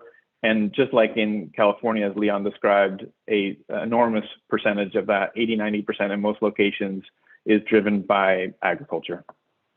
And to hone in on California, where I'll start my remarks, this is a picture of what the Central Valley of California might have looked like 150, 200 years ago during the spring or during our wet season. A bird flying over this habitat, of which there were millions in this migratory flyway, would have seen something like this, basically large expanses of verdant, green, seasonal wetlands in what was to become one of the world's most productive agricultural regions. So this stretch of California that's about 50 miles wide and roughly 400 miles long is now, and is about 1% of the United States agricultural landmass, produces roughly 8% of the US's supply of agriculture commodities. And it's roughly a $50 billion, very roughly a $50 billion a year set of industries that are active in this area. So tremendous demand, as you have heard, on those resources. And as we approach these kinds of problems, we're looking at a whole bunch of factors as an organization about how to influence the outcomes here. And I would ask you hone in on the left of the slide, where we're thinking about kind of what's that interplay or interaction between the environmental laws and regulations that exist, many of which have their basis kind of or precedence in our Constitution, with business models and agricultural sector practices and norms. The Sustainable Water Impact Fund is a minute there. It's a partnership with RRG. It's about $1 billion worth of capital. It operates in a number of different countries, and like I said, the intent is to purchase and then demonstrate that it's in fact possible to sustainably manage agricultural assets, including the water that they rely upon, in ways that are good for the environment and also generate financial returns for the folks that provided the capital. We launched this about a year ago, and we've now are operating in Chile, Peru, California, Australia, and then looking at a couple of other countries, including Colombia. At the most general sense, we are, by the mandate of this fund, grappling with the issues that Francisco and Leon described, where the objective of much of what we do is, particularly on a property, is to look at all of the different ways that we can take an asset and generate these really positive environmental outcomes, like enhancing in-stream flows or doing wildlife-friendly groundwater recharge, but in a way that also leads to an improvement in either the value or the quality of the asset of the farm, or generates higher yields, or creates opportunities to move this water either to commercial sales or for permanent protection in stream or from some downstream user that is of environmental benefit. And really, the fund has land objectives in terms of creating wetland habitat, and also objectives as far as in-stream flows.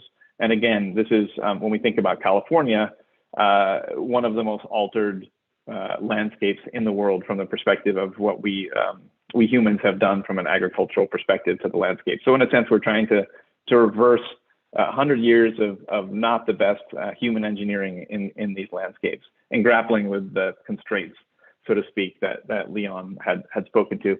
Just as a reminder, in addition to California being one of the most altered agricultural environments in the world, it has also one of the most complex infrastructure systems for moving water around the system. On the west side of the valley is the Central Valley of the State Water Project, which you can see in kind of a lightish red surrounded line. And then we have the Central Valley Project, and then some interconnections. So, over this enormous geographic extent, some really impressive in the sense of scale and financial investments that were made in it, infrastructure to move water around. And of course, at every district and every sort of local level, there are, by extension, kind of lots of other forms of infrastructure to get water to the last mile out to farms and out to people. As we move into the Sustainable Groundwater Management Act, I just want to step back for a minute, but California in 2013, 2014 was what turned out to be the tail end of one of the worst droughts that we have faced. It looks like this year's drought, and whatever it turns into in the coming years, is going to be worse than 2014. But in the middle of that drought in 2014, the California legislature passed a piece of legislation called the Sustainable Groundwater Management Act. And for the first time in California's history, that act regulated or imposed conditions on the amount of groundwater that farmers and others in California could extract. And the implication of that is it's I call it a regulatory drought. It was prior to that point, farmers and others were able to take almost as much water out of the ground as they could, so they would sort of exhaust their surface water rights, but then essentially sip from the ground in as though the bank underground really had no limits to it. And this act set requirements that each of the agencies in the state that were responsible for particular defined sets of geographies and the groundwater underneath them would have to create plans for coming into compliance. And then those plans for compliance would phase in over a period of time. The critically overdrafted and overdrafted basins would have to meet compliance by 2040. Seems like a long time, but given how out of equilibrium the system is, it's actually maybe not that long. And then those that were a lower level of critical had a couple more years to come into balance. And the takeaway from this slide is that when we look at the state and the situation in terms of the different agencies and these plans, there's very significant differences across the state in terms of what level of groundwater overdraft exists. And this is important because and there's a ton of different reasons why this exists, but it means that there are certain basins in which there is some level of water security, and in most basins, they are water short. And this question about how to use the right amount of groundwater, how to couple that with this extremely complex system of over-allocated appropriative rights and other forms of water rights is really a challenging problem for people in the state and for the environment in terms of getting water to nature. What we're also seeing already in the passage of this legislation is that the markets are starting to respond. So based on that prior map, what we have begun to see is that in some areas where they have less secure sources of water, that land prices are starting to respond. So for example, the orange line of that graph, and that's just a couple of different years on the horizontal axis, and on the vertical is the land value. But that land that had more severe overdraft, and particularly this that was in row crops, is seeing a pretty big decline in property values. And we see something similar with almonds, which are obviously a permanent crop that require, a multi-year supply of water in order to feed those trees. So we're seeing a Groundwater Management Act, the market starting to respond, that having implications for getting water to nature because of the additional scarcity that it creates. And we're also seeing areas that weren't in the legislation that were covered. These are areas that are called white space or white lands, seeing correspondingly significant drop-offs in their land values, and that's what's intended to be shown on the bottom. And then finally, just in terms of the broader context, I think it's fascinating to look at what's happening in these markets in terms of the pricing of water. And what we see is in two different systems. One is the Friant system, and another is Kern County and the State Water Project. But if we look at the spot market for prices in that table, between 2019 and 2021, where not just we have Sigma, but we're seeing this shift into a drought in California, that we're seeing almost a 10x increase in prices in something like the Friant system, and a 4x increase in prices in the Kern and the State Water Project. So just very significant levels of change that are happening in this system. One of the first projects that we've worked on that I want to talk about is purchase of a property that's in the middle of the Central Valley. It's a little bit south of, well, it's in the San Joaquin Valley, so it's in sort of the southern half of that valley that I was talking about. The project itself was sitting in an area between two irrigation districts, but in a very favorable location in terms of the fact that much of what was a dairy was sitting fence line to a variety of national wildlife refuges that provided very important habitat for migratory birds. And the thesis of this investment was twofold. One was to purchase the dairy, remove all those cows from the dairy, restore the land, and develop a groundwater bank that could then supply water to these refuges. And also that using the banked water that was in that bank, which was coming from excess flows coming out of the Sierra Mountains that were as Leon sort of referenced, less predictable, more highly variable, but banking those large flood flows in such a way they could be used to support local agriculture and also these ecological objectives. And we purchased this property and are developing this out at the moment. And this is just a reminder for folks when I'm talking about this interaction between surface water and groundwater.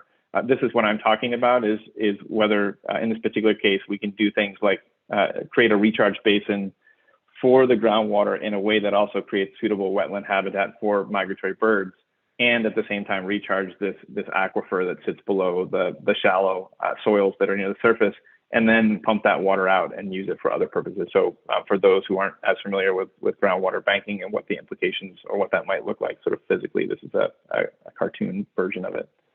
And this is what that particular project looked like. We took the dairy farm that's on the left in this picture, large scale commercial dairy, and turned it into the set of wetlands that's on the right hand side. And we're learning a lot about not just how to create the wetlands in this place, but also how to move that water around for these different refuges.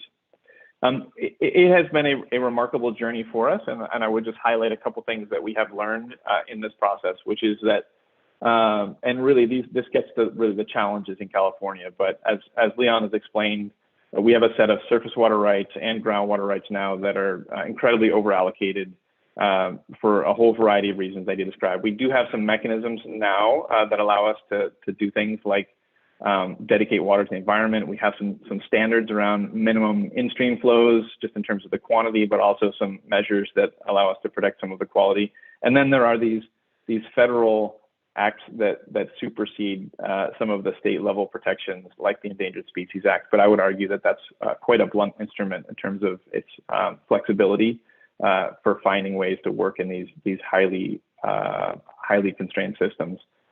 One of the issues that we have dealt with is that there's really not very good data even in California for most of these systems, particularly when you start looking not just at the property level, or we start looking at the property level, but across the whole system and start thinking about how to optimize across surface and groundwater.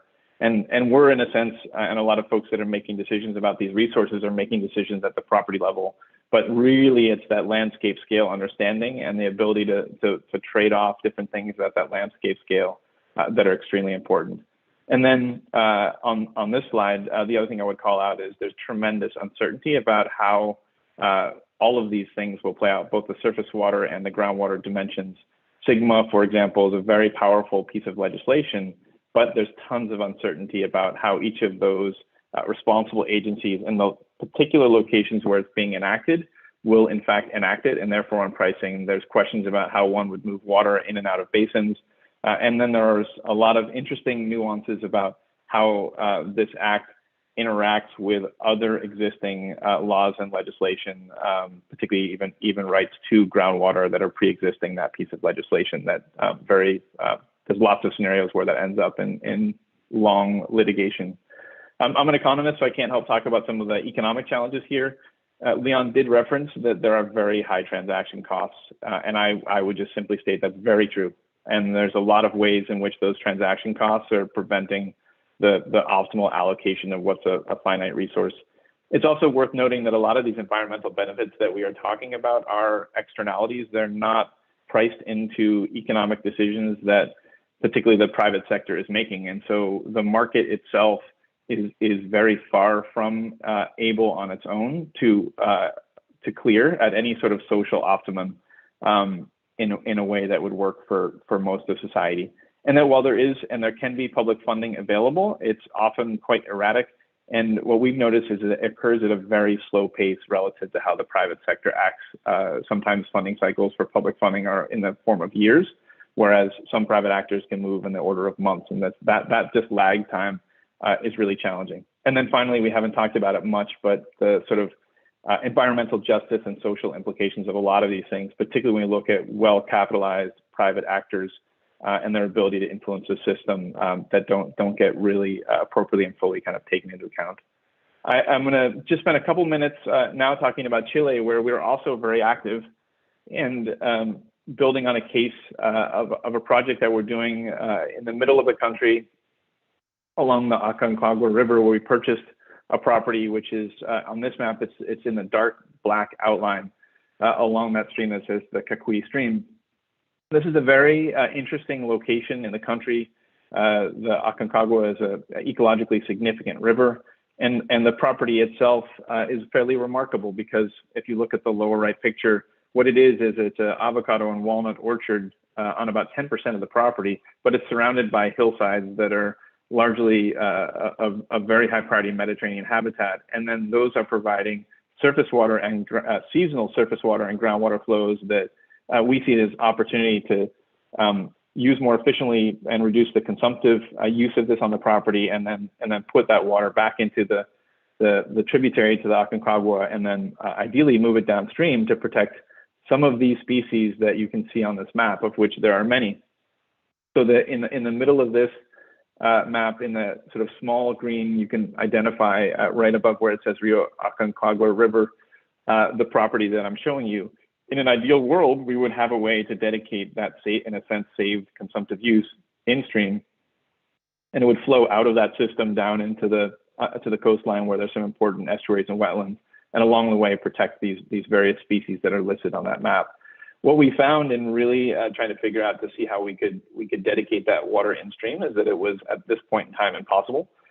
We looked at a number of different strategies, including purchasing property downstream and shifting from one agricultural use to another, and ran into problems around various diversions that had higher priority than we would have had from that property. So we availed ourselves of what we could see as the accessible public and also private options for moving that water around.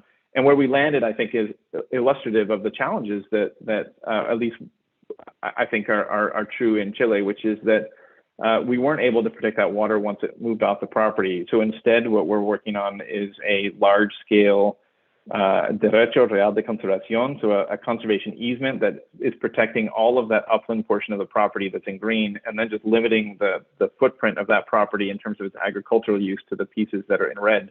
And so at least up to that point, we can alter and essentially or protect the water resources, but we're still not able to get that water downstream.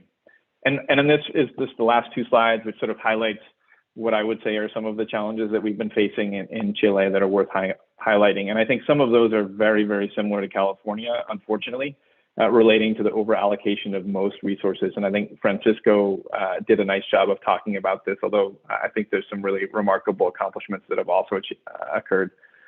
He called out, and I would reiterate that the criteria for determining water flows for nature in most watersheds is not well established, particularly around those secondary criteria that get to flows and also the appropriate balance for people and for nature. They're in development, but they certainly aren't at the point where decisions can get made based upon them.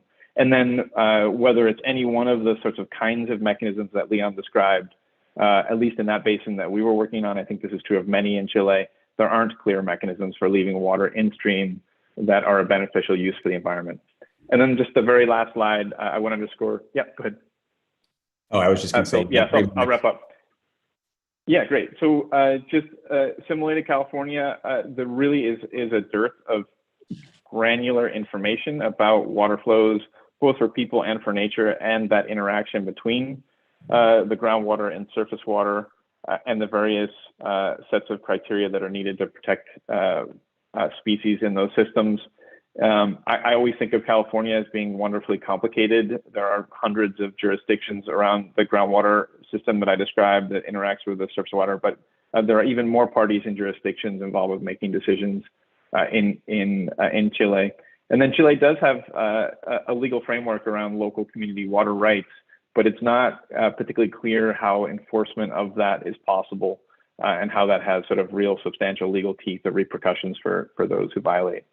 So that's really it. I would underscore, I think Francisco Leon did a great job of describing kind of the theoretical aspects of this, presenting the context for Chile and the work that's already underway. Leon talking about some of the legal experiences in the US. And then hopefully what I've done is just bring this to life in terms of describing some of the challenges that we have as an actor that's been trying to kind of work with every possible tool at our disposal to get water dedicated to nature, and still, frankly, kind of really bumping up against some very significant barriers, particularly recognizing that there are, economic actors who are very focused on that water getting to other uses that are not the environment. So with that, back to you, Philip. Thanks so much, Eric. That was a fascinating presentation. I think it really did bring to life Francisco and Leon's presentations earlier. So now we'll move on to the question and answer part of the session. We have a question from Camilla from earlier that was initially addressed to Francisco, but I think also has direct bearing on what Eric was just talking about at the end of his presentation, asking what instruments could we use in Chile aside from expropriation of water rights in order to improve environmental flows in the center North Chilean rivers. Sí, gracias por la pregunta. Mira, es complejo en Chile el lograr algún avance que tenga un respaldo normativo o institucional.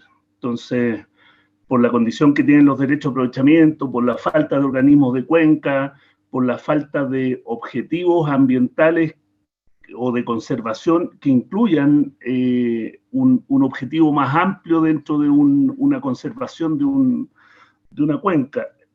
Por lo tanto, yo creo que obviamente tenemos que seguir avanzando en lo que es la fiscalización de las modificaciones de cauce, fiscalización del uso ilegal del agua, pero para tener caudales mayores, por ahora lo único más concreto fue lo que yo vi en la cuenca del Huasco, que son acuerdos voluntarios entre las distintas partes con un garante público o un organismo internacional donde se pueda, lo está haciendo el LOA, hizo un estudio completo de la cuenca para establecer al menos las condiciones ecológicas, de las funciones ecológicas que comandan el sistema y cómo esto se compatibiliza con los servicios ecosistémicos, y eso lo están tomando algunas autoridades locales y ojalá puedan llegar a algún acuerdo con los dueños del agua, en definitiva, o con los usuarios, porque en Chile la verdad es que mientras los usuarios del agua o las organizaciones de usuarios de agua, las juntas de vigilancia,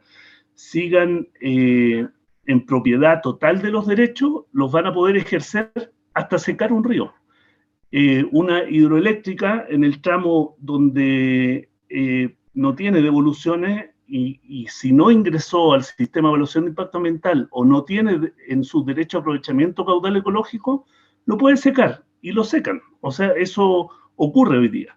Por lo tanto, yo creo que una vía es los acuerdos voluntarios, pero hay que avanzar también, como lo hizo, yo vi el caso de Brasil, de una cuenca en Brasil, donde en la cuenta del agua cobran, a través de la Corporación de Cuenca, el uso del agua. El solo hecho de vivir en la cuenca, tú cobran, y con eso tú estableces un caudal ecológico legal, que le llaman, pero a nivel de cuenca, si es necesario, trabajan en un caudal ecológico o ambiental objetivo.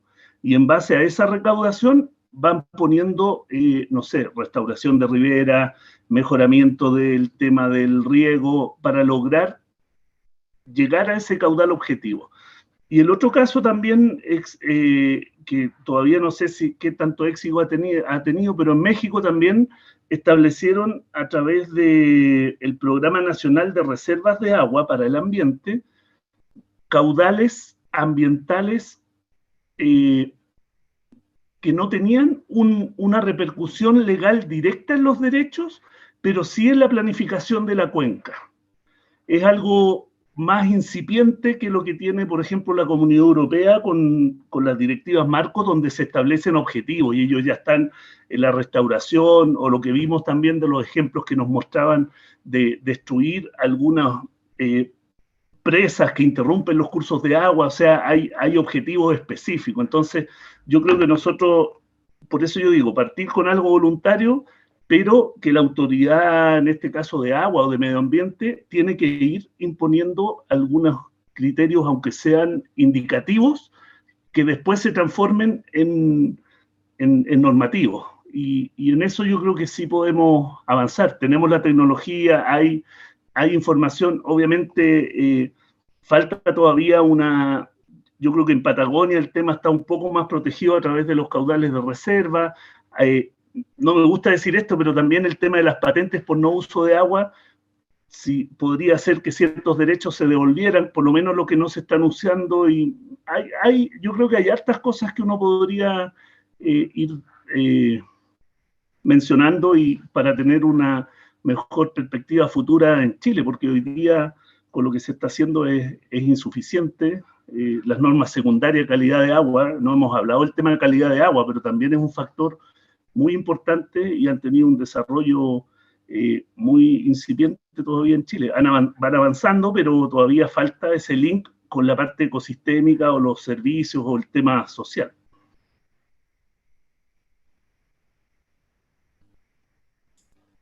Eric or Leon, do you have anything to add? You know, I was wondering, just given the audience, whether we should get you or Jorge to give a brief summary of that, or Leon. But my quick comment on this would be that it's very hard to imagine a solution that doesn't explicitly allocate water to the environment. That in these, somehow sort of in these over allocated systems, or as they are getting allocated, to give in a sense kind of water for nature a seat at the table, whether that's through a trust or a fund or other things. But I think I guess that seems like an important part of the answer. Yeah, and I would just add to that, you know, the challenge is that, you know, where you've really got a lot of water being reallocated, what's the best way to give the environment a voice at the table? You know, and so one way is through these markets, which have worked in sort of smaller settings. There's been enough money, like in parts of certain small tributaries of the Columbia River and its tributaries, for example, where water's been reallocated to the environment purely through market mechanisms. But even that was driven by regulation. So the money was made available to protect endangered species. So, in the United States, the primary way the environment gets a seat at the table is through some sort of overarching set of environmental regulations. And that creates a lot of conflict. It's uncertain. It happens in fits and starts. It hasn't been particularly successful at restoring species. So the sort of really best way of giving the environment a seat at the table in these sort of rapidly changing hydrologic times, I don't think we've quite hit it yet. I will say one thing that our colleagues in Chile might want to just keep an eye on is what's happening in the Colorado River Basin, where they are really trying to cope with a long-term drought and reallocate water to do that, and find flexible ways for agricultural users to conserve water, but still stay in production and send water downstream, which has benefits for the reservoirs that are downstream and human water users, but also benefits for the environment. And that process is ongoing right now, but and there's a lot of conflict to get through before it's resolved, but it might produce some interesting results that are worth looking at. So another question we have here is, in Leon's presentation, he highlighted that on the point of environmental water markets, one of the major trends in recent years in the United States has been a trend from formal water transactions that provide legal protection for water that's left in rivers towards informal transactions that do not. And so the question is, on the point of environmental water markets in Chile, have there been any informal transactions? This is a question for Francisco.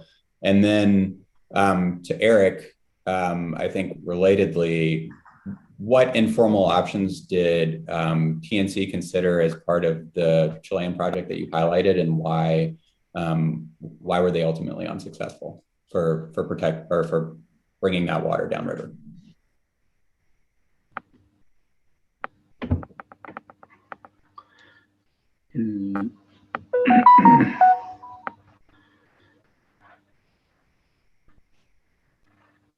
Oh, Francisco, do you want to go first, or maybe Jorge, we need you to translate the question? Thank you. Jorge, could you translate the question, is your mic working, or Guillermo, could you translate if Jorge is unable to? Yeah. Thank Francisco, la pregunta se asociaba con un punto que presentó León respecto al uso de mercados formales para reservar agua en la corriente, tendencia que ha ido cambiando a mercados informales. Entonces, la pregunta es, ¿Chile has visto esa posibilidad? ¿Ha ocurrido? ¿Y qué podrías comentar al respecto? Bueno, gracias, Guillermo. Sí, han ocurrido algunos, tanto en la asignación de derechos, en alguna oportunidad hubo, por fines de conservación o de mantener algunas zonas de pesca recreativa, se solicitaron derechos no consultivos para proteger tramos de ríos, pero como no estaba el objetivo de protección propiamente tal, obviamente estos derechos que no iban a ser usados, sino que solo buscaban mantener el agua en el río, después sufrieron el tema de estar afectos al cobro de una patente por no uso. Entonces, y después a ser rematado en pos del uso. Entonces, acá hay cuando uno tiene el derecho a aprovechamiento, hay un incentivo al uso, pero no están reconocidos los usos ambientales o los usos in situ ni los usos ancestrales. Entonces, por lo tanto, aquí voy con esta introducción respecto de la pregunta, tendría que ser para poder redistribuir aguas. Claro, habría que comprarlas en el mercado, como entiendo que en algunos estados de Estados Unidos lo hizo el Ministerio del Interior para proteger algunos sectores de de algunas especies que querían conservar, pero ahí viene el tema también, ¿quién paga eso? Y si eso, en definitiva, si el medio ambiente está disponible o para la conservación efectiva por la vía de comprar esos derechos. ¿Y contra quién va a competir? Va a competir contra otros usos, como lo vimos en el estudio que yo mostré, que son la agricultura, la minería, la hidroelectricidad y el tener una menor seguridad para el abastecimiento de la población. Esa es la realidad de la zona centro-norte del país. En la zona sur podría ser. Ocurrió el año pasado que la Dirección de Obras Hidráulicas del mismo Ministerio de Obras Públicas no tenía agua disponible para abastecer a una población rural y tuvo que salir al mercado a comprar agua. Entonces, imagínense el caso de Chile, donde ya para abastecer a poblaciones rurales semiconcentradas, el Estado ha tenido que ir al mercado a comprar agua porque no tiene la posibilidad de otorgársela. Entonces, es una alternativa, yo no digo que no lo sea, pero en cuencas donde el recurso está muy demandado o que compite con estos otros usos, hay que ver si es que tiene una viabilidad desde el punto de vista de los costos-beneficios, distintos actores, pero no hay un escenario muy claro hoy para hacerlo efectivo. Pero es posible, porque el mercado es bastante abierto en ese sentido. Y el otro tema es que uno compra un derecho, pero no necesariamente lo vas a tener después en el río. O sea, porque los ríos hoy día están muy estresados y probablemente, como los derechos se otorgaron antes de los años 90, se otorgaron con unas probabilidades de excedencia que hoy día no ocurren. Entonces, llevamos 10, 12 años de sequía y por lo tanto, probablemente para tener 1 metro cúbico por segundo en un río, yo tendría que comprar 15, 20 o 40 metros cúbicos para asegurar uno. Entonces, y eso tiene un costo mucho más alto sin tener la seguridad de que yo pueda lograr tener ese metro cúbico en el río. Entonces, hay posibilidades, pero requiere obviamente la parte técnica y es complejo. Quería aprovechar también de agradecer ahí los comentarios respecto del trabajo que he ido haciendo de recopilar esta información y publicarla, porque creo que es importante para poder avanzar en estos temas en Chile. And Philip, in 30 seconds, we looked mainly at whether we could either establish a contract with a downstream landowner who would be using the water, or we looked at whether there were any reserves or anything that were close to the coast that we could transfer water to. We were unable to get over the barrier that there were so many points of diversion below the property that we had, that despite being able to deliver water at the bottom edge of that property, there were too many ways in which other folks would use that water for beneficial use, but for agricultural use. And we just couldn't get over that barrier. Okay, thank you. We have one final question here. And the questioner is wondering how in Chile, the non-use tariff with its productive basis prevents private water rights users from leaving water in stream, and then similarly, how that also impacts leaving water in the river under use it or lose it principles in the Western United States. Francisco, la pregunta es cómo la patente de no uso con su sesgo productivo previene el uso de derechos de aprovechamiento por parte de privados para usos en la corriente por fines ambientales. Ya, la patente por no uso lo que busca es que los derechos que no se están utilizando paguen una patente por no utilizarlos. Pero eso busca que después, si tú no usas el derecho y no pagas la patente, el derecho puede llegar a ser rematado y por lo tanto se queda disponible para el usuario que tenga el dinero para pagar por ese derecho que otro no usaba. O es un incentivo para que el que no lo usa y no quiera pagar la patente, lo venda a otro usuario que sí lo va a usar. Entonces, el incentivo es a maximizar el uso. Por lo tanto, la patente no tiene consideraciones en materia ambiental, sino que todo lo contrario. Pero yo creo que sí se podría mejorar en algunos aspectos y que efectivamente tuvo un aspecto positivo con los especuladores, o sea, los que tenían derechos acaparados y que no tenían intención de uso, muchos de ellos los devolvieron al Estado. Y eso antes de la modificación del Código de Aguas del 2005, un titular de un derecho de aprovechamiento no podía renunciar a él. Ahora sí está el procedimiento y por lo tanto sí hubo algunos ríos donde se devolvieron esos derechos. Hubo otros en que se remataron y es muy complejo rematar un derecho de aprovechamiento de agua en Chile. Es más fácil, si es que uno no paga las contribuciones de su propiedad, rematarte la propiedad a la casa que el derecho de aprovechamiento. Está mucho más, es más complejo. Pero sí está la posibilidad de que los derechos que se devolvieron o los que no se usan, no sé, se dé la oportunidad de que esos derechos opten a que si se devuelven no pagan no sé, tengan algún beneficio para que haya algún incentivo y que sí se pueda reconocer el uso ambiental o el uso in situ para mantener esos caudales en los ríos y no incentivar al uso.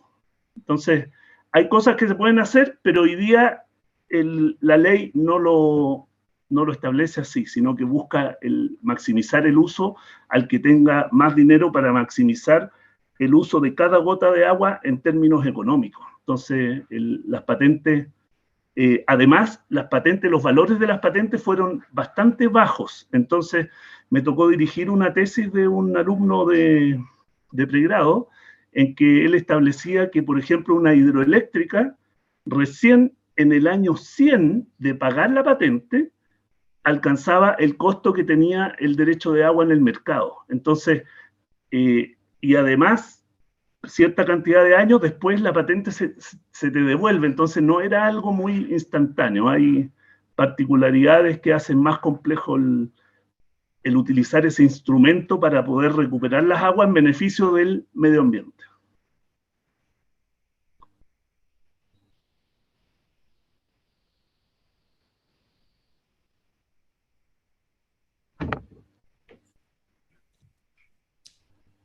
Great. And Leon, I don't know if you want to quickly summarize how use it or lose it principles disincentivize leaving water in the river in the Western US and how states have adapted to that before we close. Yeah, so the kind of informal transaction, a classic example would be if there's, one or two or three irrigators on a small stream and that stream needs water in August and September, it gets all dried up because it's dry and hot. You might pay the irrigators, all three of them, for example, say there's three, they'll irrigate their crops in June or July, but they won't irrigate them in August and September. And so you improve flows during the driest time of year.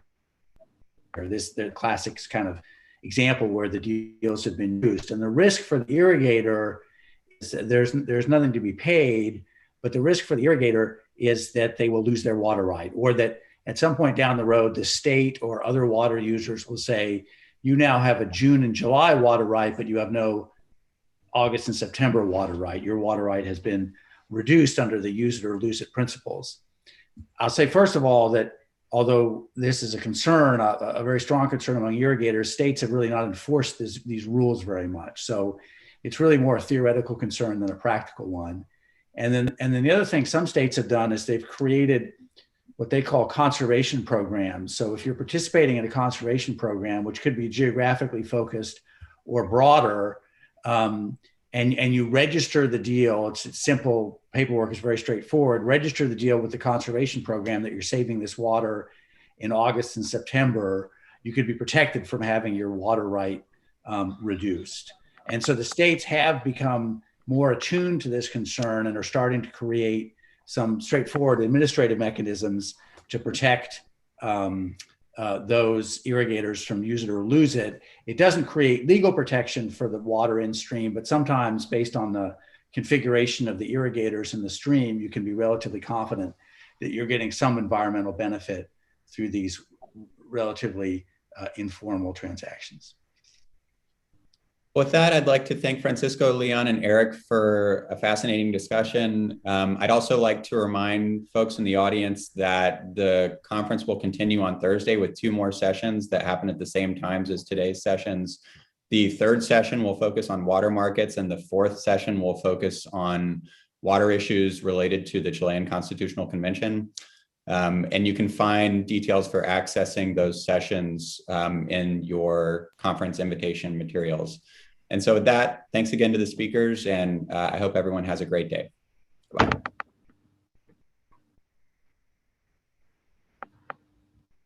Thank you.